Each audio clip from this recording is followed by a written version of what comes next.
Hi guys, Sabarish here. In today's video, I'll be sharing how to prevent rejections for your F-1 visa. I'll be dividing this video into two main segments, which is going to be understanding rejection cases and the next is preventing visa rejection. What are these rejection cases? Rejection cases are the reasons that the visa officer will provide you for denying your visa. We'll have to understand the 5 major cases that are provided to F-1 visa students.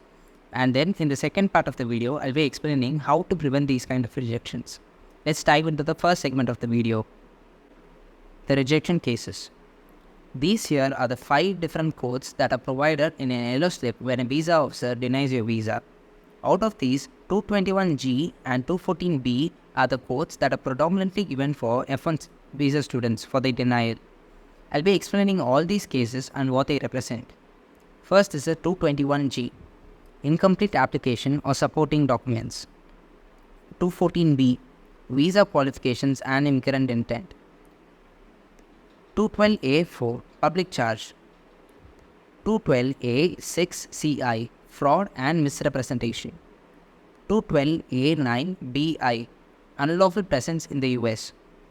As I mentioned earlier, out of these, only 221G and 214B are the reasons that are provided to students. So I'll be explaining only these two rejection cases in this video.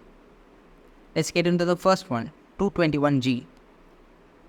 The visa officer did not have all the information to conclude that you are eligible to receive a visa.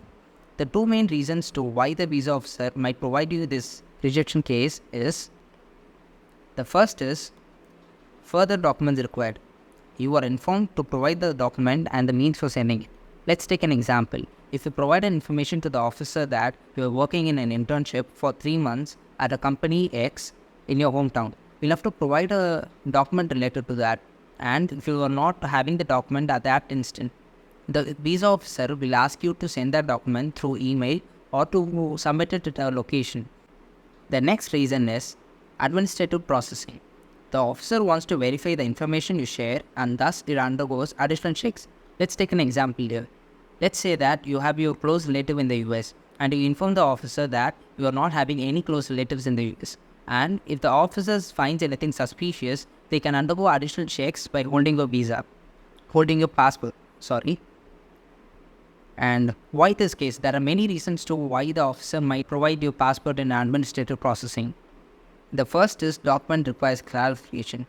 If the officer is asking for a document and she finds that it might not be correct or it might not be truthful, they might want some clarification for that.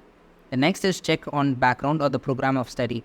Let's say that you are completely having a different field in your undergraduate degree and you wish to pursue a master's in a different field, then it might arouse suspicions.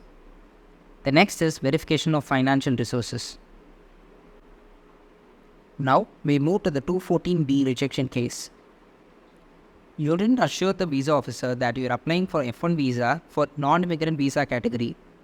The purpose of F-1 visa is to provide students an opportunity to pursue a degree or your master's in the US. You are not allowed to have any kind of job or work in the US. If you didn't assure or don't have enough proof that you have strong ties to your home country. What will show that you have strong ties to your home country? Your current job or your education, your career goal, the post-graduation plan, strong proof that you want to return back to India. In my previous video, I had mentioned an easy answer to provide when they ask you a question for your post-graduation plan or this kind of question. An example can be providing a job role at X company which is only specifically present in India. Let's take an example. I can say that I want to work as a senior developer in Zoho company which is only present in India. This can be a strong reason for coming back to India. Can give these kind of answers. Now we move to the next segment of the video, preventing visa rejection. I've provided some tips here to follow. Be honest in answering all the questions.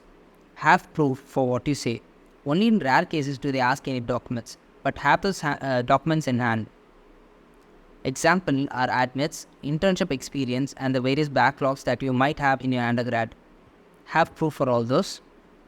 Having funds 1.5 times your I-20 amount is preferred.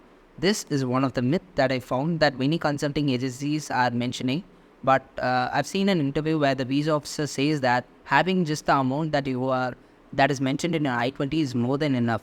So do not follow this and have any kind of fraudulent documents for this. Having prior F-1 visa rejection will definitely affect the next visa approval. So in this case, you'll have to prepare yourself for the question, do you know why you were rejected last time, or what changes have you made this time?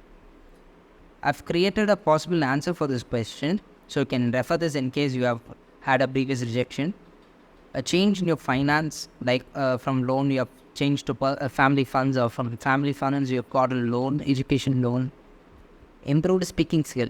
In case in your last interview you were stammering or didn't prepare yourself well, you'll have to explain that you have improved yourself this time.